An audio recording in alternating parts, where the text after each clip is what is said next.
నల్గొండలో కోమటిరెడ్డి అనేది ఒక brand. Komatireddy brothers. Congress party అధికారంలోకి రావాలన్నా, నల్గొండ జిల్లాలో ఒక పేరు తెచ్చుకోవాలన్నా, నల్గొండ జిల్లాలో ఒక గుర్తింపు, ఇక్కడ కాంగ్రెస్ పార్టీ గుర్తింపు నల్గొండలో లేదు. ఇప్పుడు నల్గొండ అంటే కాంగ్రెస్ ఓట్ బ్యాంకు, నల్గొండ అంటే Congress vote bank, vote bank అంటేనే కాంగ్రెస్. నల్గొండలో ఖచ్చితంగా నల్గొండ ఎప్పుడు కూడా కాంగ్రెస్కి పెద్ద పీట. ఎందుకు వచ్చింది ఆ పేరు? నల్గొండ అంటేనే కాంగ్రెస్, కాంగ్రెస్ అంటేనే నల్గొండ. ఎందుకు వచ్చింది ఆ పేరు? ఎవరి వల్ల వచ్చింది ఆ పేరు? కోమటిరెడ్డి వెంకటరెడ్డి గారి వల్ల వచ్చింది. ఎవరు అవునన్నా కాదన్నా ఈ పేరు కోమటిరెడ్డి వెంకటరెడ్డి గారి వల్ల వచ్చింది. ఫస్ట్ నుంచి కోమటిరెడ్డి వెంకటరెడ్డి గారు ఏ పార్టీలో ఉన్నారండి? కాంగ్రెస్ పార్టీలో. ఇప్పటికీ ఒక ఎమ్మెల్యే ఒక్కసారి గెలవాలంటేనే పెద్ద క్వశ్చన్ మార్క్ రాజకీయంలో. అటువంటిది 6 సార్లు ఎమ్మెల్యేగా, ఎంపీగా ఆయన ప్రస్థానం ముందరికి వెళ్తుంది అంటే మామూలు విషయమా?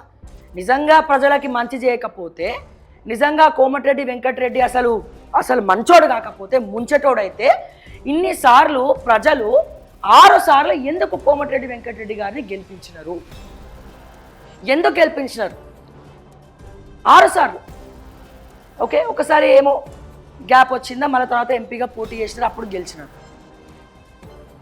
మామూలు విషయమా అండి? ఇప్పుడు బీఆర్ఎస్లో కొంతమంది ఓడిపోయినారు. ఎందుకు ఓడిపోయినారు? కేసీఆర్ వల్ల వాళ్ళు ఓడిపోలే. వాళ్ళ వ్యక్తిగతంగా జనాల మధ్య లేక అహంకారం పెరిగిపోవడము, కేసులు పెట్టడం వాళ్ళ వల్ల కొన్ని రీజన్స్ ఉన్నాయి. నిజంగా ఈ ఓట్ అనేది మన ఆయుధం. ఇటువంటి ఆయుధాన్ని కోమటిరెడ్డి వెంకటరెడ్డి మంచోడు కాకపోతే, ముంచటోడైతే, అతనికి అసలు ఏం రాకపోతే, మాట్లాడడం రాకపోతే, అసలు మనసే లేకపోతే, అతను ఒక పెద్ద సైకో అయి ఉంటే అసలు పబ్లిక్ ఓట్ లేరు కదండి. 6 సార్లు ఎమ్మెల్యే అంటే మామూలు విషయమా అండి?